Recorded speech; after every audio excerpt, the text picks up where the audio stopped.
크리스마스가 여러분 한 열흘 정도 남은 것 같아요. 우리는 이날 이제 예수님이 이 땅에 오신 것을 축하하고 기뻐합니다.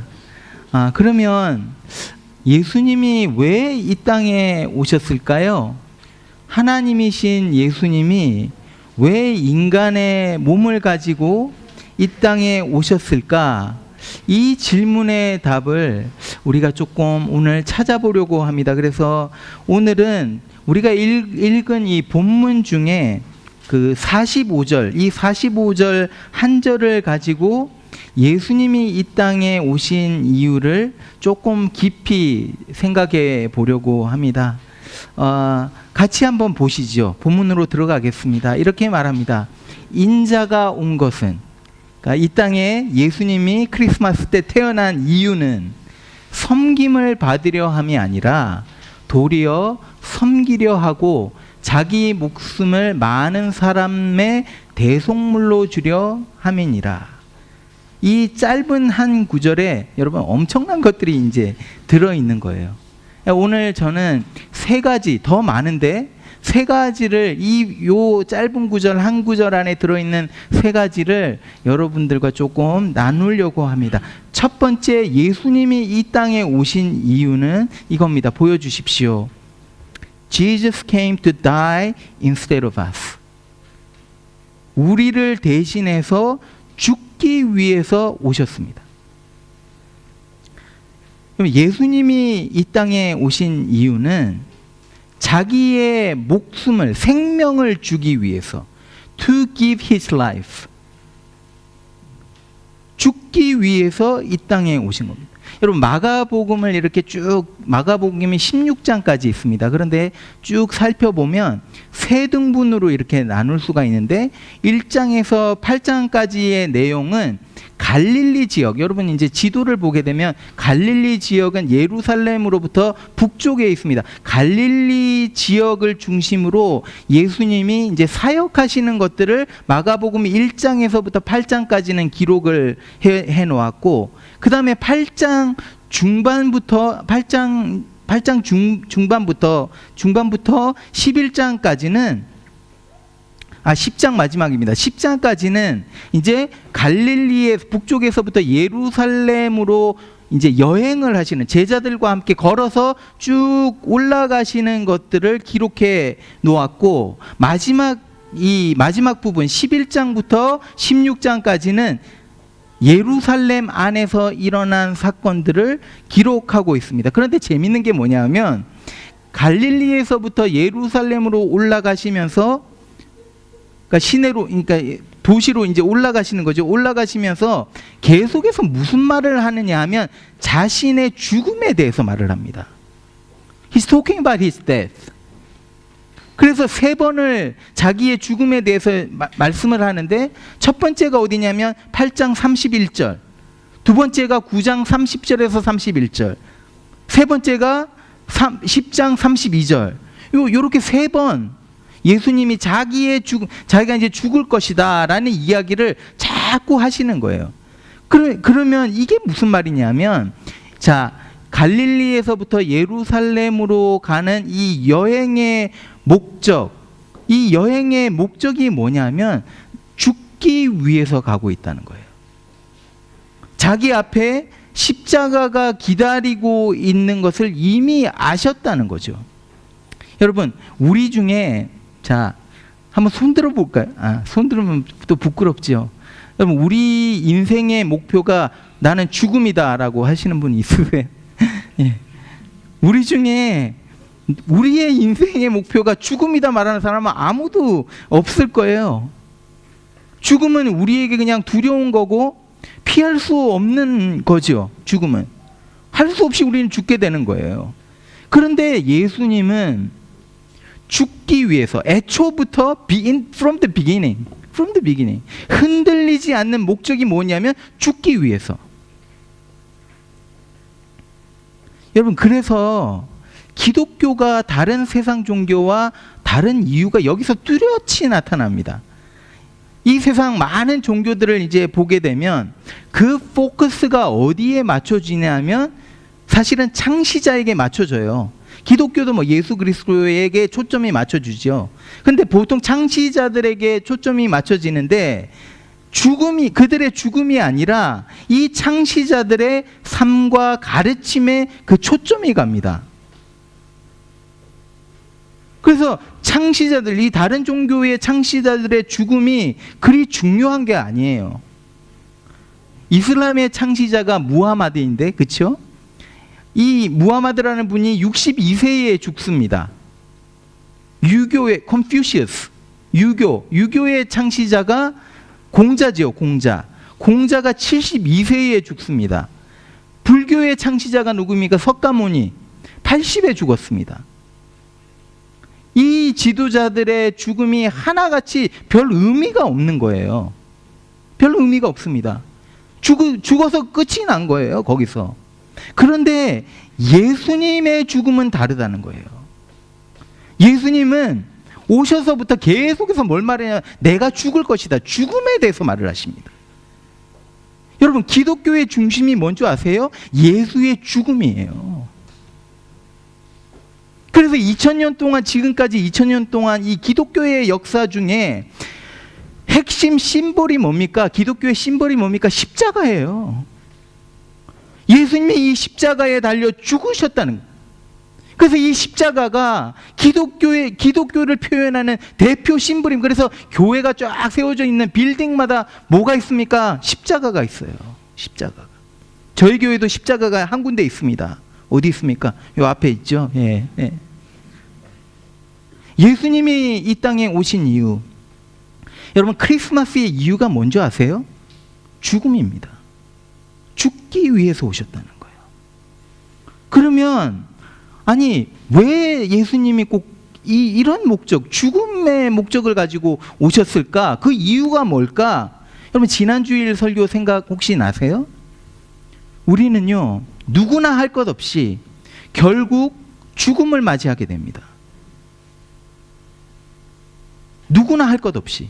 여기 있는 모든 분들이 이제 We will stand before death. We will face death. 왜 그럽니까? 죄 때문이죠. Because of sin. 에덴 동산에서 지난주에 말씀드린 것 같이 죄를 범했기 때문에 생명의 근원이신 하나님, Source of Life, 이 생명의 근원이신 하나님으로부터 쫓겨납니다. 에덴 동산에서 떨어져 나갑니다. 그러니까 영적인 죽음과 육체적인 죽음 앞에 설 수밖에 없게 된 거죠.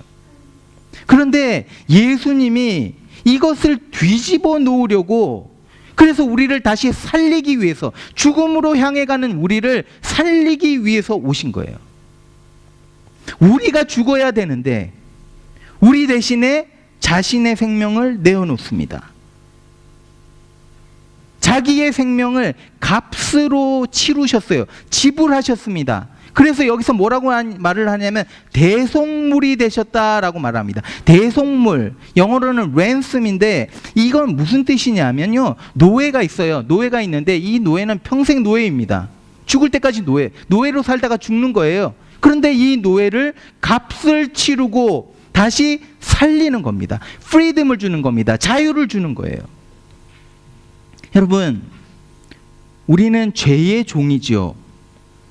죄의 종이라는 말은 우리는 죄에 아예 묶여서 살아간다는 겁니다.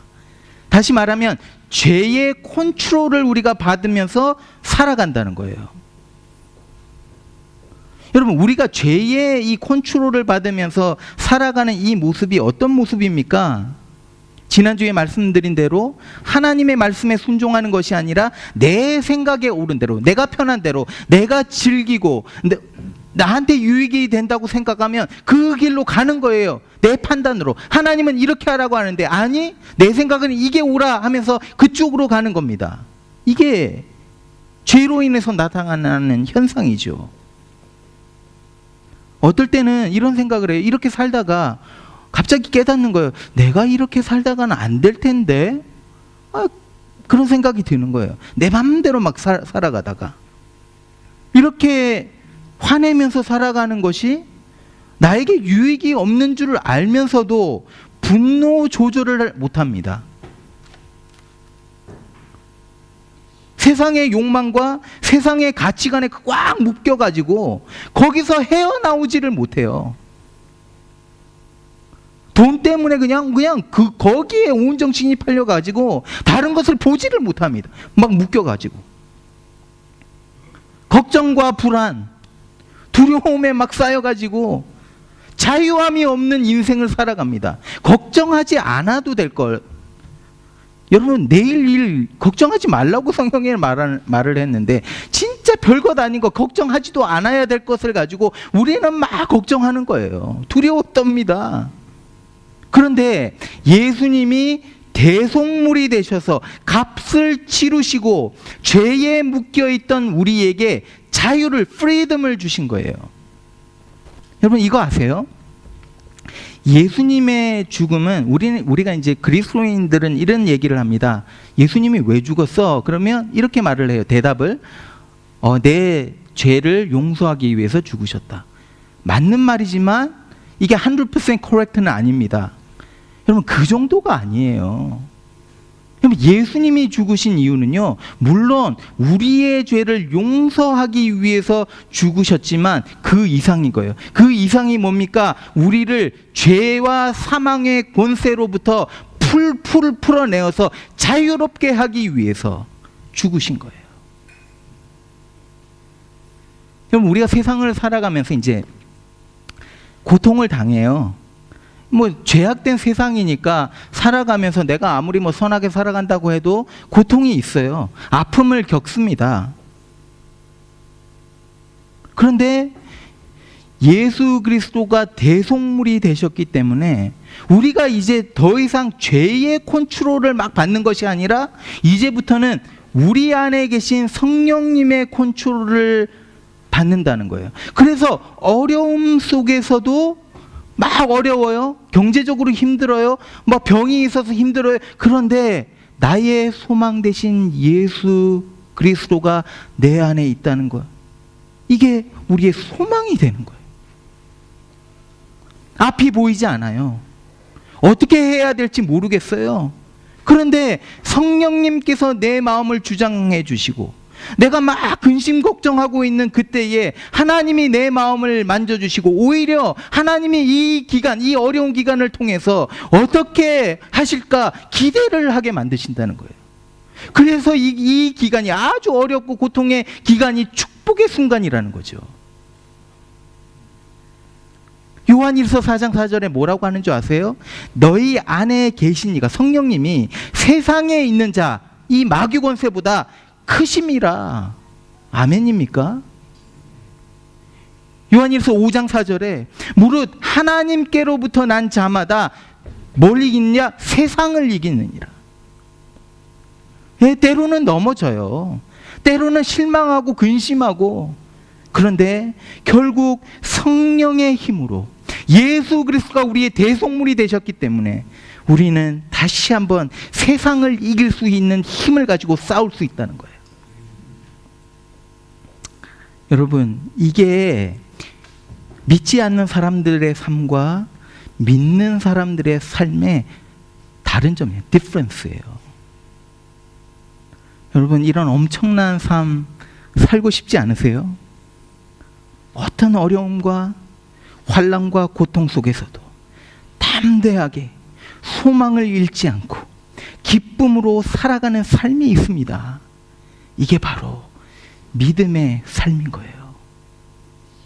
아직도 이 진리를 마음에 받아들이지 않는 분들 계십니까? 신앙생활 아무리 오래 했다 그거 아닙니다. 오늘 이 시간 묻겠습니다. 아직도 이 진리를 마음에 받아들이지 않으신 분들이 있습니까? 이 시간 여러분들의 마음을 여시고 예수님을 영접하는 축복의 시간이 오늘 이 시간이 되기를 축원드립니다. 두 번째, 이 땅에 오신 이유, 보여주십시오. Jesus came to show us how to love. 예수님은요, 우리에게 사랑하는 방법을 가르쳐 주기 위해서 오셨다는 거예요.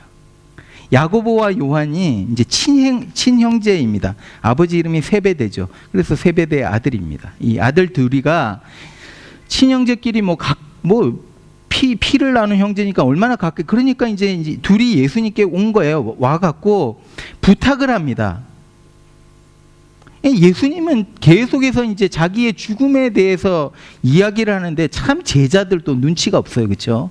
아니 죽는다 이렇게 말씀하면 얼마나 그 마음이 아프겠습니까?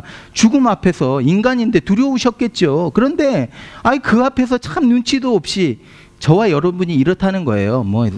야고보와 요한만 그런 게 아니라 눈치도 없이 예수님께 가갖고, 그러니까 이 제자들은요 아직까지도 예수님의 죽음의 의미를 몰랐던 거예요.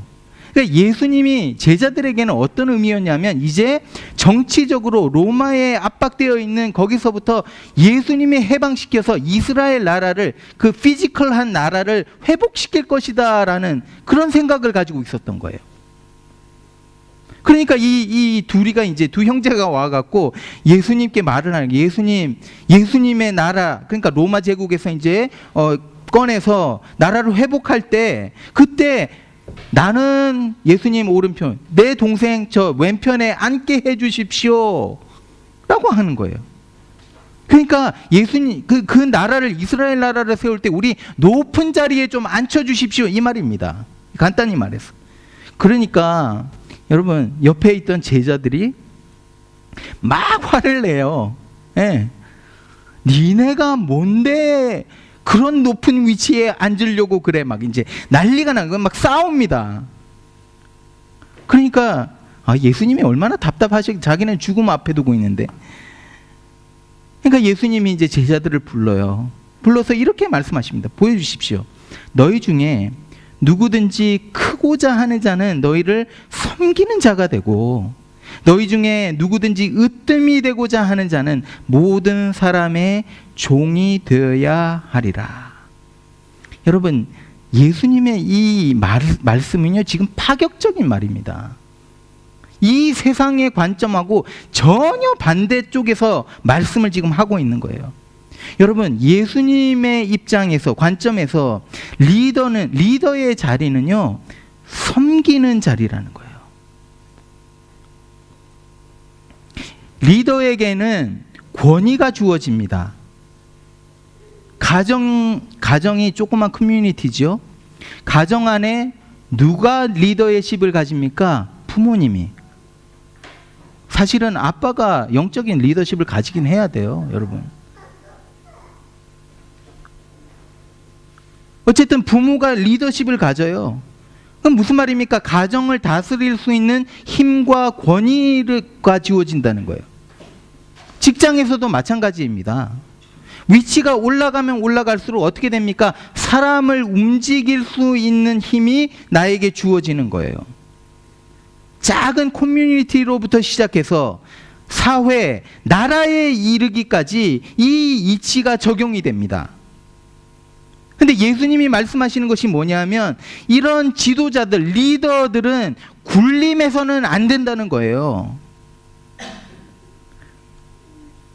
리더들이 자신에게 주어진 이 권위를 남용해서 남을 짓밟고 주어진 힘을 이용해서 자기의 욕심을 채워서는 안 된다는 말을 하시는 거예요. 기독교의 이 리더십과 이 세상이 말하는 리더십은요 완전히 달라요. 기독교에서 말하는 리더십은요, 여러분, 리더는 사랑으로 리드해야 된다는 거예요. 리더는 자기가 먼저 섬김으로, 자신이 먼저 희생함으로, 다른 사람을 섬기고 희생함으로 리드하는 거라는 거예요. 제가 목회를 하면서 정말 부족하죠. 그런데 이렇게 하려고 몸부림을 칩니다. 제 아내와 저 늘 생각하는 것이 있어요. 제가 또 아내에게 계속해서, 아내가 막 많은 일들을 하고 이럴 때 막 어떨 때 힘들어해요. 그럴 때마다 말하는 게 있어요. 우리가 지금 사랑으로, 우리가 섬겨야 되고, 우리가 희생해야 되고. 여러분, 희생이 없는 곳에는요 생명이 살아나지 않아요. 교회가 자꾸 세상의 가치관을 받아들입니다. 그러면서 어떤 일들이 일어나, 교회가 막 성장하고 커지면서 목사의 권위가 막 올라가면서, 권위, 여러분 사실은 교회 안에서 리더들의 권위 세워줘야죠. 여러분들이 교회 리더, 세워진 교회 리더들을 사랑하고 존경하고 그분들을 위해서 기도해주고 권위를 인정해줘야 됩니다. 그런데 교회가 커지면서 리더들이 이 시험에 드는 거예요. 그러면서 자꾸 세상의 리더와 똑같이 생각을 하는 거예요. 그 위치에서 그 권위를 가지고 섬김을 받으려고 합니다. 성도들로부터 떠받쳐 주기를 원하는, 그런 거를 원하는 거예요. 여러분, 예수님이 원하시는 리더십은 이런 리더십이 아닙니다. 지금 저희가 우리 안수 집사 피택을 했어요. 올해 너무 축복된 일입니다. 그래서 지금 두 분하고 만나갖고 제가 계속해서 교육을 해요. 뭐 교리와 성경, 지금 뭐 구약 성경 지금 보고 있는데 외우실 거 많아요. 그래서 조익준 집사님 같은 경우에는 굉장히 머리가 아프실 겁니다. 예, 또 민상 집사님도 마찬가지고. 그런데 이 교육의 핵심이 어디 있는 줄 아세요? 교회를 어떻게 리드할 것인가, 여기에 있습니다. 내년에 이 피택된 두 분이 안수 집사가 되는데, 제 소망은, 여러분, 안수 집사 되고 장로 되면 목이 뻣뻣해져요. 그런데 우리 두 분은 그렇게 되지 않기를 소망합니다. 목이 뻣뻣해지고 그냥 교만해지는 것이 아니라, 내 말이 많이 나오는 것이 아니라 더 낮아지고 더 섬기고 더 많이 희생하는 그런 수고로 인해서 여러분, 이 교회가 은혜를 누리게 되기를 소망합니다. 이분들을 통해서, 이분들의 섬김을 통해서 우리 나섬교회가요 뒤집어지기를 원하는 거예요. 여러분, 이분들뿐만이 아니에요. 우리 교회 안에 세워진 모든 서리 집사님들, 리더십에 계시는 분들, 가정교회 가장 총무들, 이런 마음을 가져야 된다는 거예요. 섬기고 낮아지고,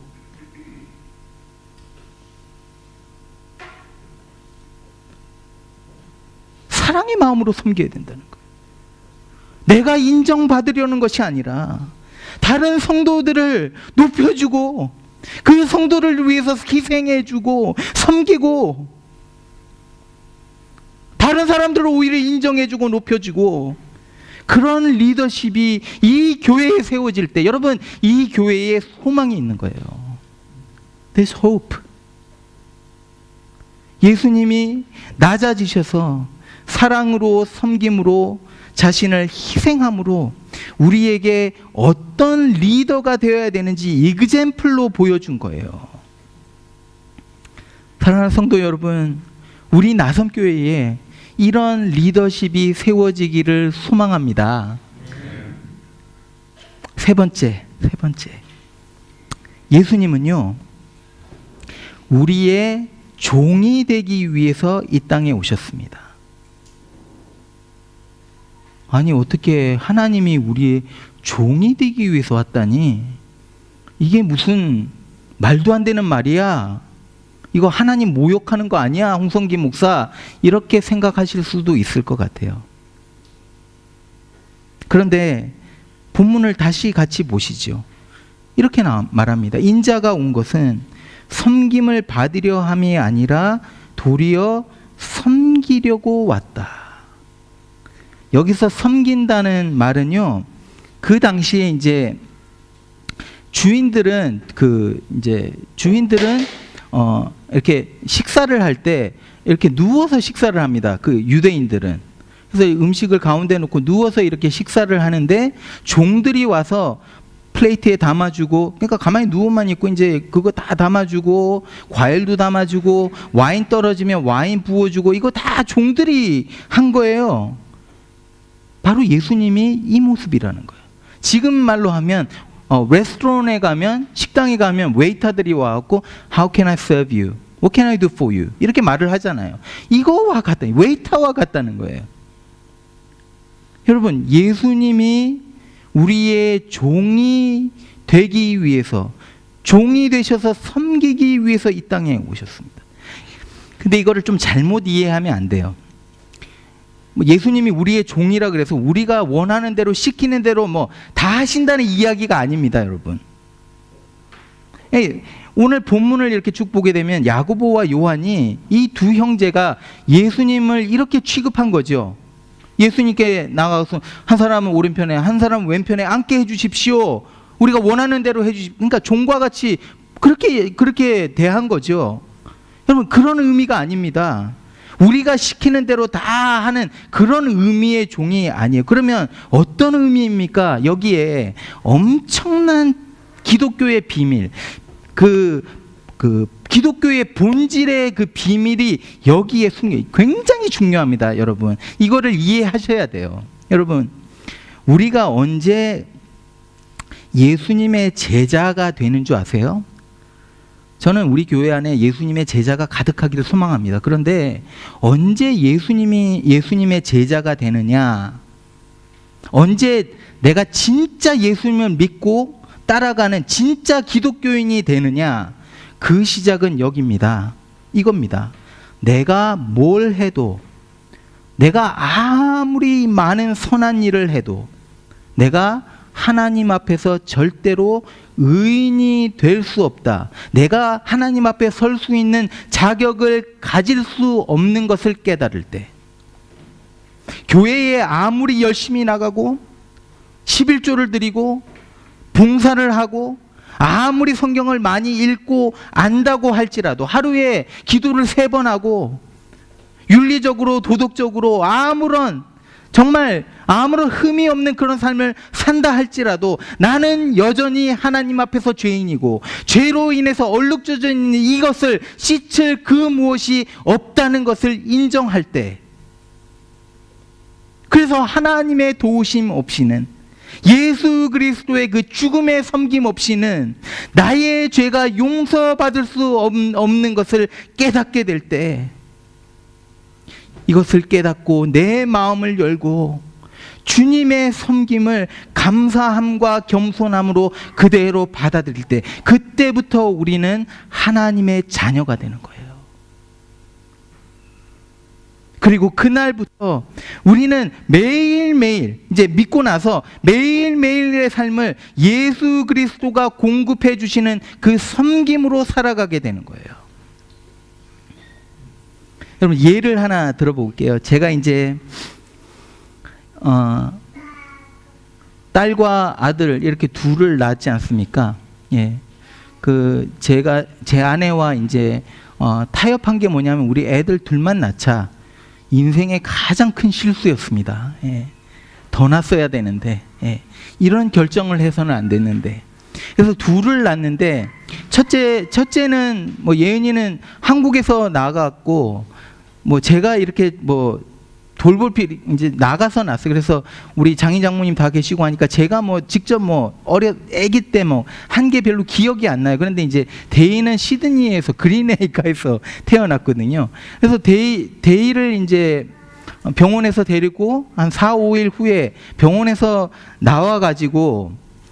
집으로 데리고 왔는데, 얘가 목욕할 생각을 안 하는 거예요. 네.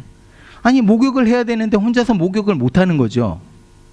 그래서 제가 대야에다가 물을 부어가, 따뜻한 물, 그것도 여기 다 재보고, 이게 따뜻한지 다 재보고 이제 담아 와갖고 거실에서 목욕을 시켜줍니다.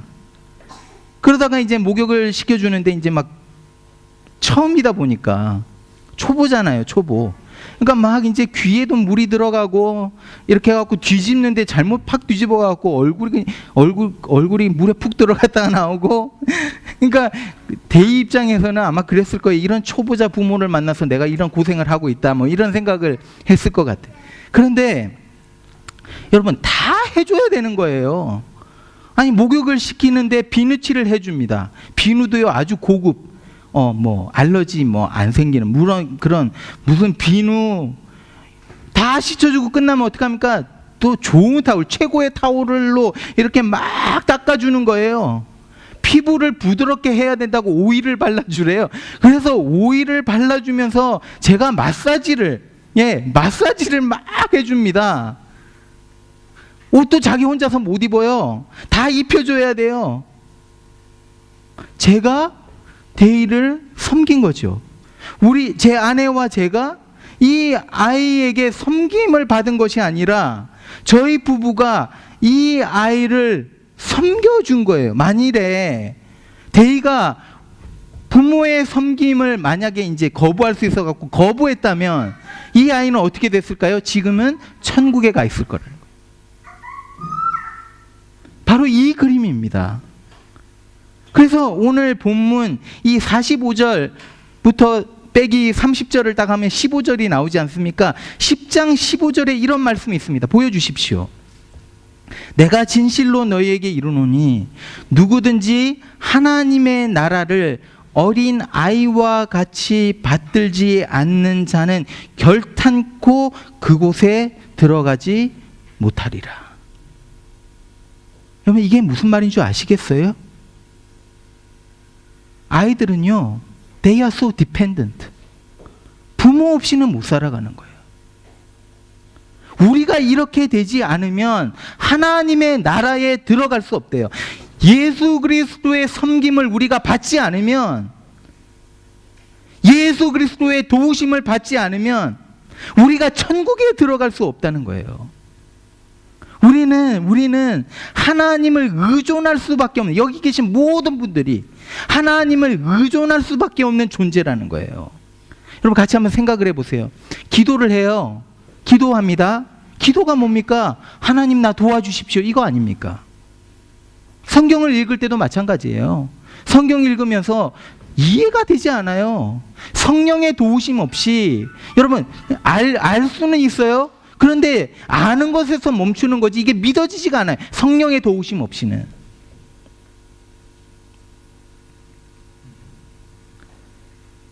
그 애들이 처음 이제 신혼 초에 애가 태어나서 막 어쩔 줄 모르잖아요. 얘를 어떻게 키울까 도대체. 그러니까 하나님 도와주십시오 말은. 여러분, 애들이 점점 크면서 티네이저가 되고 사춘기가 되고 뭐 이러면요, 진짜 어떻게 키워야 될지 모르는 거예요.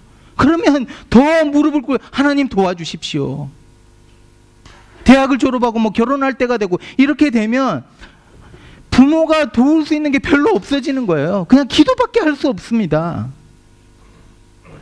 여러분, 우리의 매일의 삶 속에 하나님의 도움이 없이는 우리는 살아갈 수가 없는 거예요. 목회를 하면서 여러분, 저 정말 좋은 목회자 되고 싶어요. 그런데 좋은 목회자 어떻게 되는지 잘 모르겠어요. 그러니까 하나님 앞에 엎드리는 거예요. 하나님, 저에게 지혜를 주십시오. 하나님의 마음을 품게 해주십시오. 성령님께서 제 마음에 사랑의 마음을 심어주지 않으면 제 마음에는 강팍한 마음밖에 없어서 여러분을 대할 때도 사랑의 마음이 아니라 강팍한 마음으로 대할 수밖에 없는 거예요. 그러니까 하나님, 제 마음에 성령의 충만함을 채워주십시오. 하나님의 마음을 품게 해주십시오. 사람들을 바라보면서 사랑할 수 있는 마음을 주십시오. 이거 기도하는 거예요. 그런데 진짜 놀랍고 기쁜 소식이 뭔지 아세요? 하나님이 우리를 섬기기를 간절히 원하신다는 거예요. 하나님이 우리를 도와주시기를 엄청나게 기뻐하신다는 거예요. 이게 놀랍지 않습니까? 여러분, 오늘날 우리가 살아가면서 정말 많은 아픔을 가지고 살아가요. 근데 하나님, 우리 주님이 우리의 마음을 치유해 주시기를 원하는, 우리를 섬겨 주시기를 원한다는 거예요. 막 두려움에 쌓이고 우울증이 오고 이러는데, 우리 주님이 우리 안에 들어오셔서 우리의 마음을 만지시고 우리를 이렇게 섬겨 주시기를 원한다는 거예요. 간절히 원하신다는 거예요. 여러분, 우리가 해야 될 게 뭔지 아세요? 그냥 주님 앞에 마음을 여는 거예요. 그러면 우리 안에 들어오셔서 우리의 상처난 마음 만지실 겁니다. 더 나아가서 여러분, 우리가 이 땅에서 마지막 마지막 숨을 쉴 날이 찾아올 거예요. 마지막입니다. 끝나요. 거기서. 이 날이 반드시 그게 오늘이 될지 내일이 될지 일주일 후가 될지 1년 후가 될지 10년 후가 될지 모르지만 이 땅에서 우리가 마지막 호흡을 하는 그날 그 순간에 우리의 왕의 왕 대신 죽음을 이기신 예수 그리스도가 우리를 끝까지 섬기시고 우리를 인도하셔서 저 영원한 나라로 인도해 주실 것입니다. 여러분, 이게 바로 복음입니다.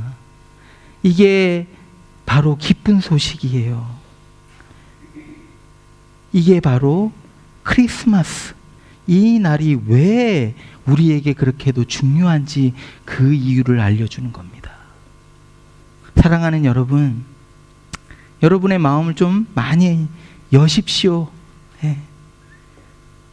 어떤 분들은 막 너무 노력해요. 하나님 앞에 인정받으려고, 자격을 얻으려고. Stop trying so hard to earn God's recognition. Instead, let Him serve you.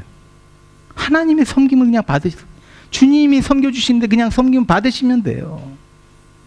예수님은 이 땅에 우리의 종이 되기 위해서 오셨습니다.